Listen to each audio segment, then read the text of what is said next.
This week on the Computer Chronicles, how to fight spam.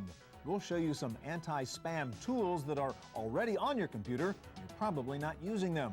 We'll tell you about some effective anti-spam applications that you can download. We'll look at some of the possible consequences of replying to spam, identity theft, and child abuse. We'll show you MailShell, an intelligent email system that lets you customize your inbox to avoid spam. And another form of spam, pop-up ads. We'll tell you how to get rid of them. Plus, my pick of the week, a cool new way to get broadband access without wires. Fighting spam, coming up next on the Computer Chronicles. Computer Chronicles is brought to you by the Oracle Small Business Suite, one completely integrated application that helps make it easier to run your business, including accounting, sales and service, your web presence, and more.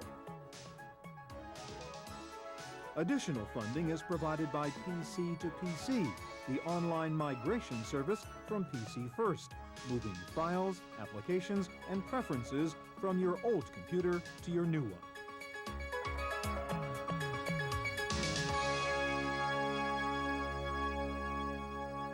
Hi, and welcome to the Computer Chronicles. I'm Stuart Chaffee. If you're an email user, and I'm sure you are, if I were to ask you what's your biggest complaint about email, I know what you would say: junk mail. All that spam that gets sent to you that clogs up your inbox and makes it harder for you to get the real mail, the stuff you really want to read. Today we're going to help you fight spam, and what you may not know is that you probably already have some spam fighting tools on your PC that you're not using. Here to start us out with some spam fighting advice is Mike Elgin, editorial director of Interx and former editor of Windows Magazine. Hi, Mike. Hi, Stuart. Let me just ask you the first basic question. Where do these guys all get my email address? Well, anytime you post your email address anywhere on the internet, whether it's AOL chat rooms or posting on a BBS. And everybody wants you to put it in there somewhere. That's right. It's going to be harvested, put on a list, and sold to numerous spammers. So you need to be very careful and be aware that anytime you register for something, chances are your email address is going to be put on a list. All right, now what can you do? I know you've said like Outlook actually has some tools that you can use that most people may not be aware of. It does. There are two levels of defense. Let me show you those. Okay. Now, I've got an inbox here. It's typical Outlook. I'm going to click on the Organize button over to the right here. And that's going to bring down a series of options. The one on the bottom here is called Junk Mail. I'm going to click on that. The default is to change the color of email that Outlook thinks is junk mail. Okay. So we want to change that. That's not strong enough. We want to move it. I'm going to automatically move junk mail to the junk email folder. It'll create a junk email folder, and then we want to click to turn that on. Okay, and then we'll also want to move any adult content. It has its own unpublished ways of determining what this stuff is. We want to also move that to the junk email folder. Now you can delete it or take other actions. But what are the definitions here, Mike? How are you defining junk? Well, it's looking for certain things like explicit commercial messages. There's a long list of things that it's looking for in email. Now this is, I'll talk about the things that you can control more directly in a minute, but this is the things that, if they published it, then the spammers would all know how to get around it, so they keep it secret. So now I've turned these things on. Right. Okay, so that's one level. Now, later on when I get email, and here are some email in my inbox. Some of it is junk mail. Now this looks like, do I need a second mortgage? That's junk mail. Sure. I can tell right there. So I'm going to right-click on that and go down to a junk email item. I want to identify that as a junk source. That's right. Now I'm going to select Add to Junk Senders List. In addition to the things that they look for within the message, they also keep a list of everybody who sent. Where it came from. Now, that's really not as effective as it sounds because spammers change their send address all the time. Spy versus spy going on. That's right. It actually helps filter out some of the more legitimate advertisers. Yeah. Okay, now let's look at another thing that's more powerful. A lot of people don't use these. Under the Tools menu, you see something here called the Rules Wizard. Okay? Rules are basically little macros that you can easily create to do a whole number of things, and one of them is get rid of junk mail. So I'm going to create a new one by clicking on New. Okay? And the default is check messages when they arrive. That's good. I'm going to click Next. And then here's the part that really enables you to get rid of spam. Go down here and click on the checkbox that says either specific words in the subject, specific words in the body, or my favorite, which is specific words in the subject or body. I'm going to click on that. So you can create your own rules. That's right. If somebody sends me something that says casino, okay, now I'm going to click Add, and I'm going to tell you how you're going to prevent email from your mother that says casino from going to the junk mail pile, and any other words that, that you think might come in there. And you can, again, separate subject and so on. So I'll click OK and click Next. And I want to move it to the specified folder. I'm going to move this to my junk email folder, okay, or any folder. You can also put it in delete. I'm going to go ahead and put it in deleted items because I'm pretty confident in this. And go Next. There are exceptions. One of them is to accept everyone in your Outlook address book. That keeps your friends and colleagues from having their email put in the junk email folder. And then I'm going to go ahead and finish that. Now, the secret sauce of this technique is that it's iterative. As junk mail slips through both of those layers of defenses, you need to look at it and figure out fine-tuning. Why did it get through, and then go in and add some more keywords and so on. And that's how you can just use some basic level. That'll filter out right there half of the junk mail you get. Right. We're almost out of time, Mike. I know there's some AOL things too. We don't have time to show it, in which you can go inside AOL and use some controls also. That's correct. Parental controls, it's all there. Yeah. Finally, just a general user tip, apart from specific things, to try to avoid the volume of spam. Two things. One, use at least 2 email addresses, one legitimate one and one public one. And the other tip is don't reply to email that comes in. Yeah. Thank you, Mike. Well, in addition to specific anti-spam tools like the ones we just looked at, there are some software companies that will sell you a complete intelligent email system that includes spam fighters. One of those is a product called MailShell. And this is Eitan Urbis of MailShell. Welcome, Eitan. Hi, Stuart. Give me the basic idea. What do you guys do? What's your approach to fighting spam? Sure. We do 2 things. One is we help you get all the email you do want while blocking all the email you don't want. And once we separate the good from the bad, we help you manage the good so that you can be more productive, use email in more ways, more efficiently. Okay. Well, it's a little fuzzy sounding, so we better actually do this and show me what your approach is. Sure. So this is your site. We go to, I would use the MailShell service and do what? You sign up at MailShell. All you need to sign up is an email address. So I use my Hotmail address to sign up, and I'm going to log into my account. And when you sign up for MailShell, what we let you do is we let you create an identity. So in this case, I would be, that's my name. I can be Stuart.com, or in this case, a subdomain of mailshell.com. Or somebody at tvdemo.mailshell.com. Exactly. And you can create any address you want for wherever you go. So rather than give out your private address, which is how you get spam, do what Mike says. Have alternate addresses. So not only 2, but a specific address for every perhaps purpose or right. And you can either do one shopping as one address for all of your shopping needs, or individually. All right, for you example, have some examples. Yeah, show us. Sure. I created one for my auctions on eBay. So on ebay.com, I don't want to give up my private address, so I'll get spam. I have ebay.mail at this name here. I can set spam filtering, either none, lenient, moderate, aggressive, or even very strict, only allow certain senders. I can also use that to compose mail wherever I want.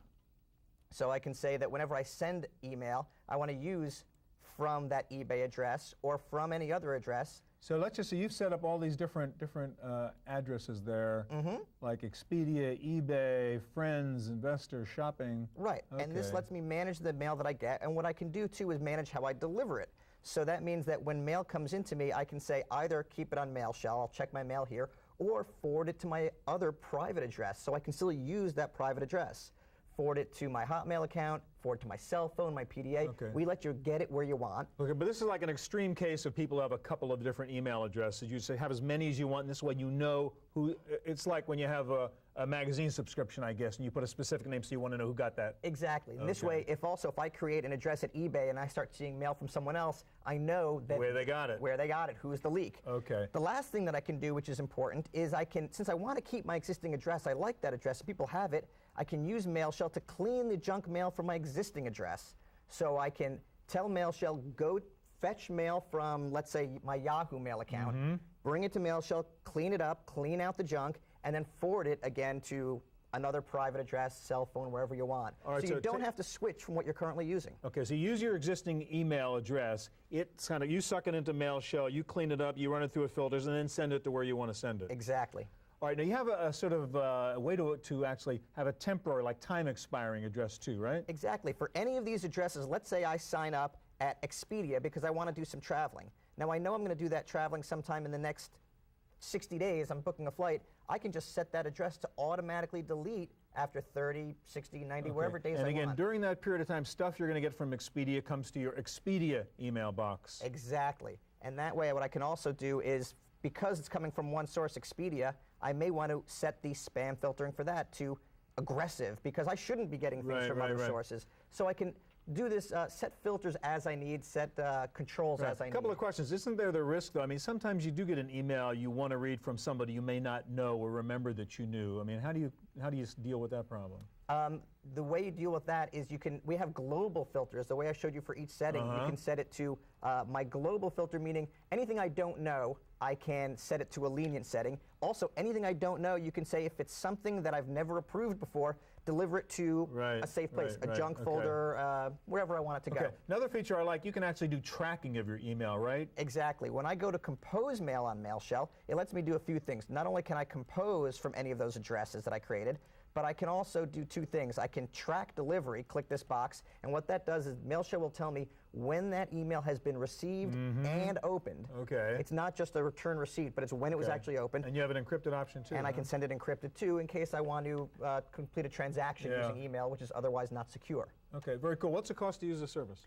It costs just under $3 a month to use MailShell, and if people want to give it a try, we have a 30-day free trial. Okay, mailshell.com. Thanks a lot, Stuart. Thank you. Okay. Well, spam can be a nuisance on the way in, cluttering up your email box, but it can get even worse if you actually reply to a spam email. Here's a look at one solution to that part of the problem. When you respond to a spam email that links you to some online store, you may not realize it, but little software tools called spyware could be following you. I think that on an average Saturday afternoon, if you went shopping with your family, you wouldn't really allow someone to follow you around to every store you went into, to write down every single thing that you looked at. Well, what happens on the internet essentially is that you can be tracked, your movements from website to website, and they're logging everything that you're looking at. For one innocent online shopper, answering a spam email turned into a nightmare.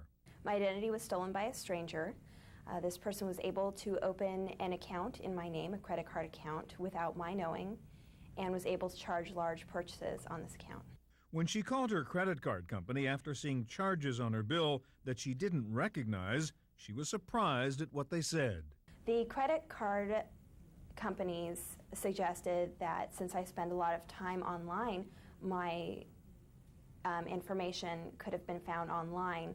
The person that stole my identity would have been able to find all the confidential information, such as my mother's maiden name, social security number, that sort of information. They could find that online. Indeed, the internet is still a potentially dangerous place where a nuisance, like spam, can turn into a disaster like stolen identity. Well, a hacker could take your personal confidential information and use it to perform identity theft, charge things with your credit card, steal your passwords on your machine, and then log into accounts and assume your identity and do things under your name. So you need to protect that confidential information on your system. A lot of vendors are shipping their machines out of the box with gaping vulnerabilities that most hackers know about, as well as being connected all the time via DSL and cable modems. You're opening yourself to a lot more attacks. If you had the facility to detect the probes, you might see from 20 a day to 1 a week. One solution to this problem is internet security software, which can protect your private information. Norton Internet Security protects consumer privacy in a number of ways. The first is allowing the user to protect personal confidential information on their system. So the user can designate which information they want to protect, such as a credit card number or social security number, and prevent that information from being sent to unsecured websites. If you're worried that your computer might be vulnerable, you can get a free security checkup at Symantec.com.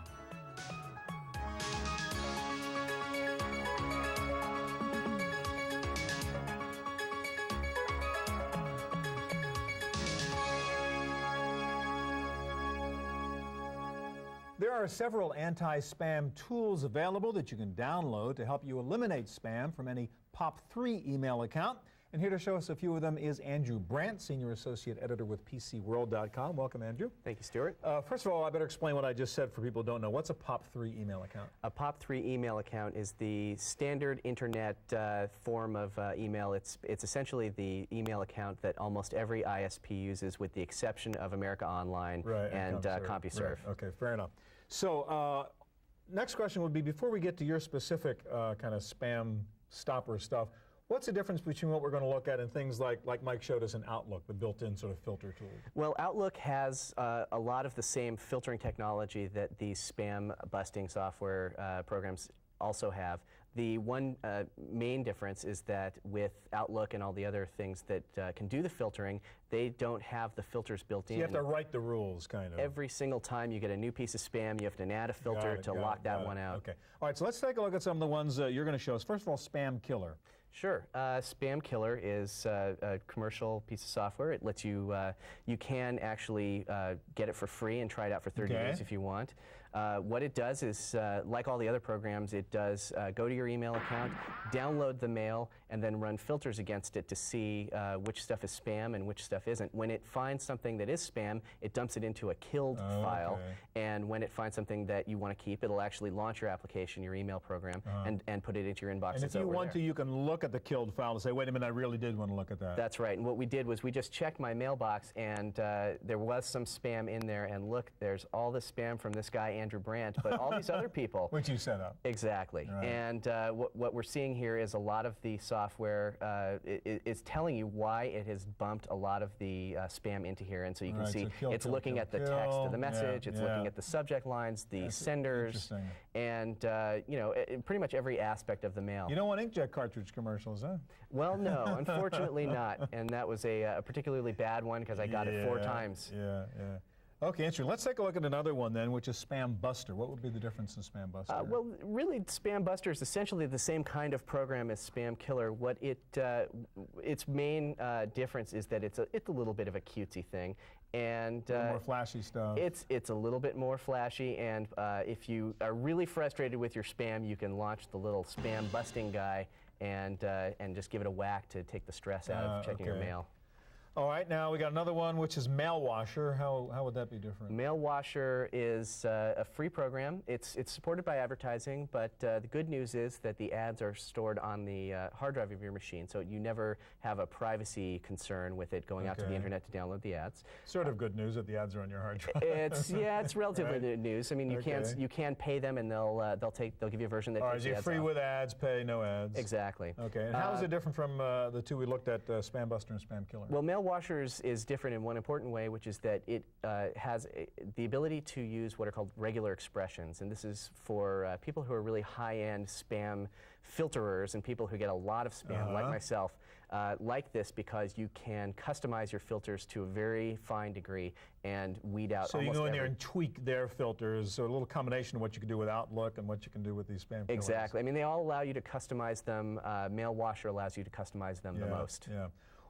Give me some of the numbers. We think of this as a nuisance, but the fact is, I mean, it's not only a time waster, it's a money waster, isn't it? That's right. Actually, spam, a lot of people get, on the average, between 3 and 6 spam messages a day. At least, some analysts assume that by 2005, they're projecting that people will get somewhere around 40 spam messages per day. Wow. Now, what this is going to mean is, I mean, if you do the math, you end up with almost 1,600 messages per year. And a huge cost to both business, ISPs, and individual users. ISPs assume that $2 to $3 of your monthly fee goes to dealing with the bandwidth and other needs of spam. Now, what about, again, this over-filtering problem? With all of these tools you showed us, Spam Killer, Spam Buster, Mail Washer, can you go in there and say, no, don't block that kind of stuff? That was something I wanted to read? Yes, absolutely. And that's also a concern on the part of a lot of people, is that if they do run these programs, is it going to delete mail from my friends who have maybe part of the same email address as one of these spammers? Or the AOLs and the Hotmails that are filtering for you and you're not getting stuff you want to see. Exactly. Well, unlike those ones that filter them and that will delete them over time, you can configure these programs so that they save your messages on the hard drive and they don't go away. Okay. Thank you, Andrew. Thank you. Well, so far we focused on email spam. There is another form of online spam, those darn pop-up ads that get in your face and prevent you from doing what you want to do while you're online. There are ways to battle those too. Here to show us how to do that is Stephanie Olson of CNETnews.com. Welcome, Stephanie. Thank you. Let me ask you, first of all, people may not be aware of it, but there's stuff we call spyware sitting on your computer, and you don't even know it's there, sort of sucking in these pop-ups, right? Right. How does that work? Where does that come from? What happens a lot of times is people go out and they want to download file share programs like Music City or Morpheus. Right. BearShare. There's all sorts of file sharing programs, and they come bundled because they don't have much revenue source. They No come free lunch, right? No free lunch. So they come bundled with programs that are ad supported. So one such program is called Gator, and it fills out your passwords for you, and it's sort of a universal password outfiller. Right. And it comes with an advertising program called Offer Companion. Yeah. And that follows you around the web and will deliver pop-ups to you whenever So it's not just random. I mean, it's kind of vicious in a way. It knows what you're looking for. It's very targeted. Okay, you have an example up here, I think, somewhere with, is it the FTD site? I went to the 1-800-Flowers.com 800 site. Flowers, right. And just looking for a bouquet for Valentine's Day, and got a FTD.com. Yeah. And So somebody knew that you were looking for flowers, was following you around the web, said, wait a minute, she's shopping at 800 Flowers, I'm going to show her my ad instead. exactly. So they go through Gator to buy this space. Right, right. And then what 1-800-Flowers has to do is they have to feature their own products and sort of fight back with all these pop-ups. It's a war. All right, now how do we stop some of this stuff? Let's look at some of the ways to get rid of that. There's something called AdAware, and show that to us. It's available on download on CNET. And this will scan for, lots of people call this type of program, Offer Companion, spyware, because you get it without knowing. Right, right. You know, you don't. It sneaks into your machine. It sneaks into your machine. So this AdAware will detect what's on your machine. And so you can scan your machine. So now you can configure that to sort of work the way you want to get rid of certain ads and so on. And so if you go into options and remove spyware automatically, So if he tries to sneak in again on your machine and gets rid of it automatically, et cetera. then you can get rid of it. All right, so there's one called AdAware. There's another one called Pop-Up Stopper. What's that? Yes, Pop-Up Stopper is a great solution for getting rid of a lot of pop-ups that are appearing on all major sites now. If you go to New York Times, if you go to Yahoo, I'm sure most people that surf the web are familiar with those X10 ads about the tiny little surveillance cameras. It's another program off downloads.com. Okay. There's a free version, and then there's a pro version that lots of schools and companies are using. And it's a really clean, just toolbar that sits on your browser. All right, we're talking about pop-ups. There's even sneakier stuff called pop-unders. Explain what they are. Pop-unders are sneaky because they come up, you request a page, and they pop under that page. So you don't even see it right away. You don't see them come up, but you may close that browser window, and then all of a sudden you see another one. You don't know where it came from. And they're becoming more and more popular because... so all these browser windows are opening, it's slowing your machine down. You don't know why. It's because the damn pop-unders are waiting to spring upon you. Exactly. Right. And it's slowing down your machine. It can slow down your surfing time. Gotcha. So these programs actually deal with pop-unders as well. So anything that pops up Pop-ups, pop-unders, get rid of it all. Yeah. Thank you, Stephanie. Thank you. All right, that's our look at fighting spam online. Don't go away. I'll be back in just a moment with my pick of the week, the coolest new way to get online at broadband speed.